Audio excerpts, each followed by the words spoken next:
Ini ada pertanyaan umum kalau Anda diskusi terkait Islam dan politik. Pertanyaannya adalah, apakah Islam agama yang mengatur segala sesuatu termasuk politik, atau Islam tidak mengatur segalanya? Nah, nanti muncul ada 3 pendapat populer, teman-teman. Pendapat yang pertama, Islam mengatur semuanya. Anda mau cebok, diatur. Masuklah kaki kiri, bacalah doa Allahumma inni a'udzubika minal khubuthi wal khaba'ith. Kalau dalam toilet jangan ngobrol, itu ada aturannya. Anda toilet umum lalu, Mas apa kabar? Baik. Anda siapa? Saya Andi.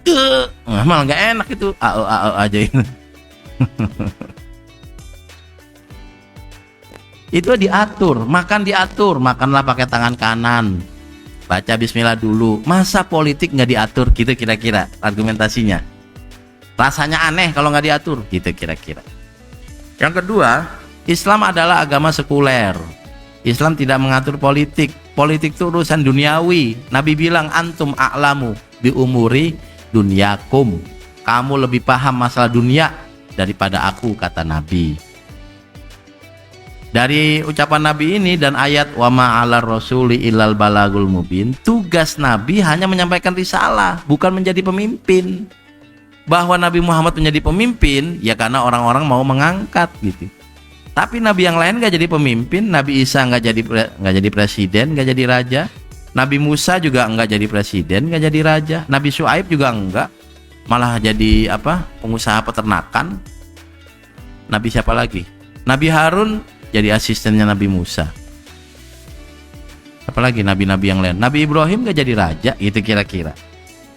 Nah, yang ketiga adalah Islam tidak mengatur politik, tetapi Islam memberikan nilai-nilai yang bisa dipakai dalam sistem politik.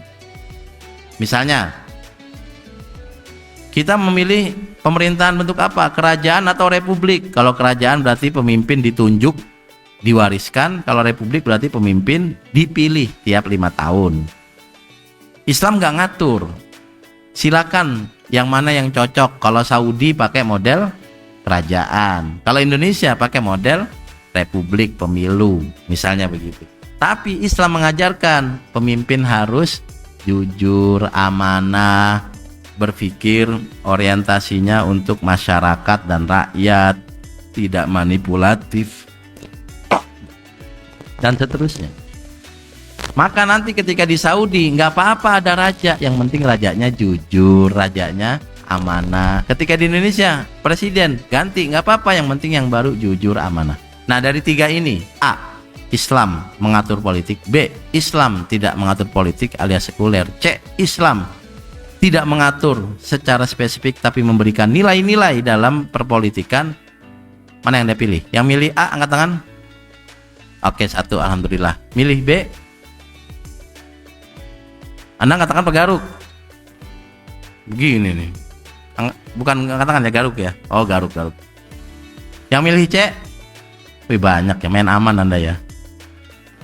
Ya, memang mayoritas kita memilih C. Jadi biarkanlah model-model politik itu sesuai kebutuhan.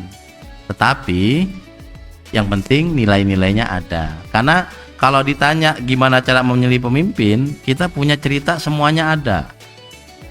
Abu Bakar terpilih menjadi khalifah, ya bukan ditunjuk ya. Nabi tidak menunjuk Abu Bakar. Umar menjadi khalifah karena ditunjuk, bukan dipilih. Kata Abu Bakar saat beliau sakit, aku menunjuk Umar sebagai penggantiku, isma'u wa ati'u. Lalu Sayyidina Utsman terpilih melalui tim 6. Mirip kayak DPR zaman dulu. Tim 6 ini yang rapat. Jadi Sayyidina Umar waktu dia ditusuk dan menggigil kena tetanus dan tahu akan wafat, nah dia pilih 6 orang untuk memilih pengganti Umar sebagai khalifah. Berarti kan namanya keterwakilan ya, jadi kayak DPR dulu yang memilih presiden kita. MPR memilih presiden. Lalu terpilihlah Sayyidina Utsman. Sayyidina Ali juga demikian. Berarti kita pernah memilih langsung. dan pernah juga punya khalifah ditunjuk. Yang mana yang benar? Benar semua ternyata, karena dilakukan oleh khulafa ar-rasyidun.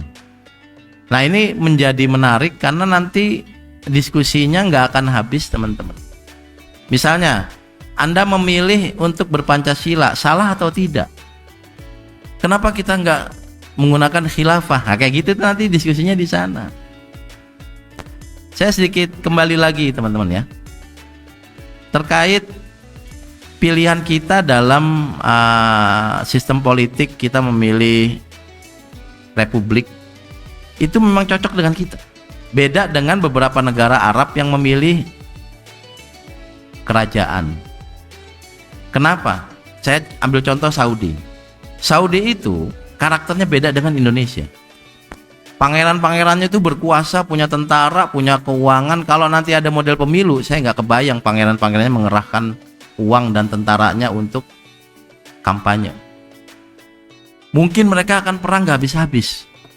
Maka yang cocok ditunjuk aja, jadi nggak perang. Indonesia negara yang enak, nongkrong, ngobrol nggak habis-habis. Kalau ditunjuk nggak ada pemilu, nggak enak, pemilu aja. Pemilu itu kan kita lama banget pemilunya, kampanye 3 bulan, luar biasa.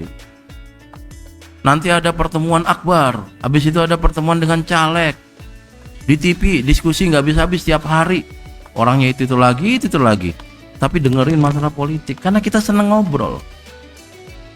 Itu yang namanya pemilu itu, pemilu. Saya kadang mikir pemilu bisa nggak sih pakai mesin, misalnya masuk tinggal cetet. Nggak usah kemudian masuk, ambil kertas, lalu nyoblos, jari dikasih tinta, lalu nggak sengaja ngupil, jadi hitam. Ya elah. Kalau ngupil, kalau ada yang kelilipan, malah jadi badut ya, kasihan itu. Pas ngaca, lah hitam setengah, dihilangin nggak bisa, ini ditepin dua-duanya, biar sekalian sama. Kita cocok pemilu itu, ngobrol. Seneng banget kumpul ngobrol. Orang Indonesia kan seneng ngobrol. DNA kita tuh DNA yang suka ngobrol. Anda ngapain sih yang nggak ngobrol? Ngobrol mulu kita ini. Kita mau rapat aja ada prakraker. Prakrakernya ngapain? Ngumpul. Ini besok mau ada acara, panitia ngumpul lagi.